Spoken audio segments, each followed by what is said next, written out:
Anna. And I'm Layla. Welcome back to our channel, Elementary My Dear, where we make nutrition science easy for you to digest. So today we're super excited because this is the second episode of our supplement series and we're talking all about zinc. Make sure you hit that subscribe button so you never miss one of our videos. The zinc is super interesting because it's often associated with our immune system, and I do think vitamin C maybe gets a little more attention when it comes to immunity, but I think maybe people are becoming more aware of zinc more recently. Yeah, definitely. I've definitely heard of my friends talking about taking zinc supplements if they're getting sick, and I think especially in the coronavirus times, people are thinking about things to boost their immunity, and I've heard zinc come up a few times. Yeah, and when you walk down the supplement aisle too, I think you see a lot of supplements that say vitamin C plus zinc. And yes, I've definitely seen those. Yeah, they really promote that it can help boost your immune system. So today we're going to chat about if there's any truth to that. Well, I guess to begin, we should talk about what zinc actually is. And zinc is a trace element, which means we just really need really small amounts of it to function. It is an essential nutrient, so we do need to get it from our diet. And zinc plays a huge role in our bodies, even outside of our immune system. It's involved in over 100 different enzymes. It's a component of over 100 different enzymes with things like the synthesis and degradation of carbohydrates, proteins, lipids, and nucleic acids. It's involved in the metabolism of micronutrients as well. Yeah, and also when we talk about enzymes basically make the reactions that happen in your body just happen quicker so that you can stay alive. So, you know, we are living things, and it's kind of weird to think, but we have a bunch of chemical reactions happening in our bodies all the time, and enzymes just make sure that they happen in the right direction and they are happening quickly so we can stay alive. So we have zinc to thank for contributing to over 100 of the enzymes that keep us alive every day. The analogy that I like to think of with enzymes, or it's kind of like a matchmaker, kind of. Oh, okay. Like, you know, if you have that friend that's always trying to set you up with someone, you know, like, so enzymes, they're not really part of the chemical reaction itself, but they just help make it happen. So, you know, like a matchmaker, they're not really part of the relationship, but they're like a wingman. Exactly. Okay. They're just making it happen, you know? All right, if there's any high school chemistry teachers out there, you can feel free to use that analogy because I think that's a good one. Oh, thank you. Zinc also helps stabilize structural components of cells as well as the membranes of cells. It also has a very important function in your genetic material. It helps with the transcription of nucleic acids. So nucleic acids are part of what make up your DNA.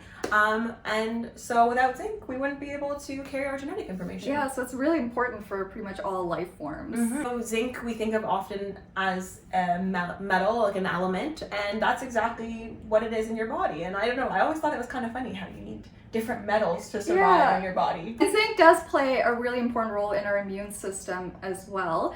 Specifically, it is important for the biological functioning of thymulin, which is a peptide that actually is important for the maturation of something called T lymphocytes or T cells. And that's a type of immune cell that does things like it kills infected host cells, it helps regulate your immune system, it activates other immune cells, and it also helps produce cytokines. Wow, that's really in-depth detail on the role of zinc in immunity.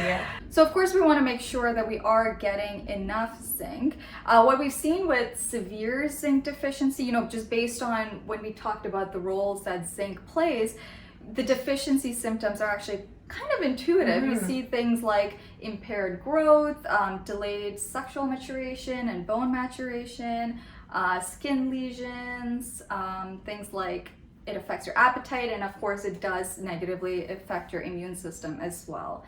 With mild zinc deficiency, the symptoms or the outcomes are a little less clear, but impaired growth and impaired immunity has been observed even with mild zinc deficiency. Yeah, so I guess it's really important that children are getting enough zinc during that period of growth. Yeah. So knowing how important zinc is, you might be wondering, well, how much do you need? Well, the recommended amounts for males, for adult males, is 11 milligrams a day, and for adult females, it's about 8 milligrams a day. So, you see lots of zinc supplements, but we actually get zinc through our diet, through foods. Some good sources are whole grain cereals, legumes, shellfish, is that all? And red meats? Red meats. Yeah, there we go. And red meats. Yeah, it's important to note though, so it's very interesting because phytates actually inhibit zinc absorption, and you find phytates in a lot of other foods like whole grain cereals and things, so that's something to be mindful of. And protein actually helps enhance zinc absorption. Mm-hmm. So that means that, the shellfish, the red meats, and the legumes would have a good amount of protein to help with the zinc absorption. Yeah. So now what we're all really here for, which is, does zinc help with our immune system and colds? The answer to that is kind of. I feel like that's like most things on our channel. Yeah. Like, what's the answer? Well, that's what we're here for, right? We're here for the nuance and the gray areas. Yeah. Because, I think with nutrition, there's very little that's black and white. Mm-hmm. And that's part of what we want to highlight on this channel. What should we start off with? The good news or the bad news? Well, let's start with, I guess, the bad news. Okay. All right. Cold prevention. We'll talk about what role it plays with cold prevention. So, unfortunately, it does not appear as though prophylactic zinc supplementation, so that means like taking zinc to prevent a cold, will prevent colds. Yes, for adults. Some research has found that in children under the age of 10, that consistently taking a zinc supplement could reduce the incidence of colds by 53%.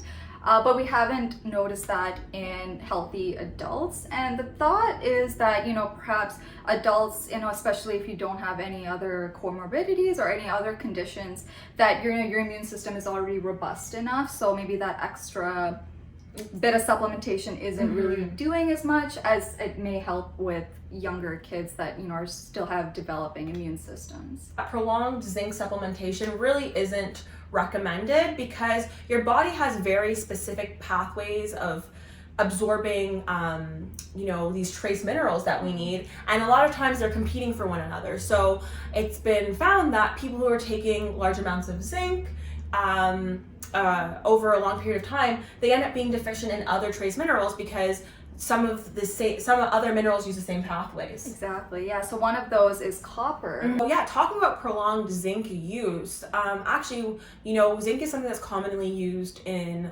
clinical hospital settings because sometimes when people have pressure ulcers or skin breakdown, zinc is supposed to, maybe the evidence is kind of up in the air, help with wound healing. Wound healing, exactly.